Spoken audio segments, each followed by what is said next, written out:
So let's go on to the next question now. It is based on logarithms or logs. If A, B, C are positive real numbers such that A is greater than 10, which is greater than equal to B, which is greater than equal to C, and log of A plus B to the base 8 upon log C to the base 2 plus log of A minus B to the base 27 upon log C to the base 3 is 2/3, then the greatest possible integer value of A is. Okay, very simple question. Many people mess this up because they didn't pay attention to what was asked or what was coming out in the end. So please pay attention while we solve this.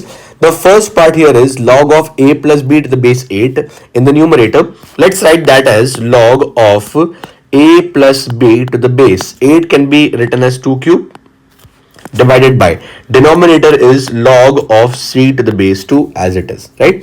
Now we have studied this property in logarithms, guys. Whenever the base has a power, that power should come out in the denominator, right?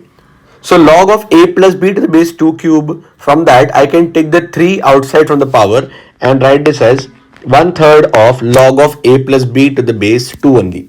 And something exactly same I'll do in the next part also, guys. Plus we have log of A minus B to the base 27. Let's write 27 as 3 cube simply. The denominator is log of C to the base 3. And obviously the right hand side is 2/3. Now if you focus on the numerator here, guys, it is log of A minus B to the base 3 cube. So the 3 in the power I can once again take in the denominator, or I can say this is 1/3 log of A minus B to the base 3 only. Okay, let's take the 1/3 common from both the brackets and see what we get next. Log A plus B to the base 2 divided by log of C to the base 2 plus log of A minus B to the base 3 divided by log of C to the base 3 will be simply 2/3, right? The next point is 1/3 and 2/3. The 3 gets cancelled from the denominator, right? Next, this is log of A plus B to the base 2 divided by log of C to the base 2. They both have a common base, and that common base is 2, right? So we can write this particular part as log of A plus B to the base C. Okay, this is the property of base chain that we have seen. We have also discussed this as a chain rule in logs, right? Similarly, guys, the next term is plus log of A minus B to the base 3 divided by log of C to the base 3. Both these terms have a common base 3. So this will become log of A minus B to the base C. The entire thing is equal to 2. Now observe carefully.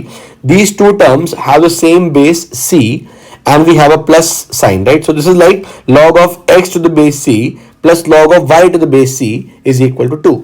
This we can simply rewrite as log to the base C of A plus B into A minus B, right? We know that log of xy is log x plus log y when the base is same, right? Same logic. This is equal to 2. The last step is we transform everything into indices form. So log of A plus B into A minus B to the base C is 2.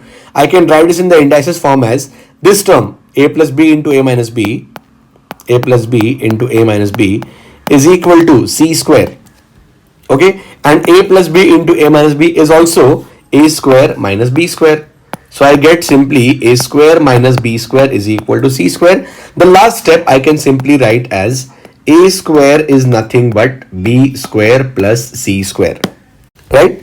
And that is what gives me the answer finally. I have to understand that A should be greater than 10 obviously, but B and C could be both equal and the maximum value B could take could be 10, right? So it's given that B is less than equal to 10. 10 greater than equal to B simply implies what? B should be less than equal to 10. And C is less than equal to B. So naturally C is also less than equal to 10. They're asking you the greatest possible integer value of A. Since A is dependent on B and C, the maximum value A can take will be when B and C are maximum. B and C can be individually maximum equal to 10. So in place of B, I will substitute 10. In place of C also I'll substitute 10. I will get A square is equal to 10 square plus 10 square, that is 100 into 2. 200. If A square is 200, if I take square roots, I will get A as 10 root 2. And if A is 10 root 2, 10 root 2 comes out to be equal to 14.1. They're asking you the greatest possible integer value of A. the greatest possible integer value of a will be less than 14.14, and that is simply equal to 14, the answer to our question. Pretty simple question, just that it may look lengthy, slightly intimidating if you don't know logs, but if you know logarithms, the concept is a very simple question. The answer is 14.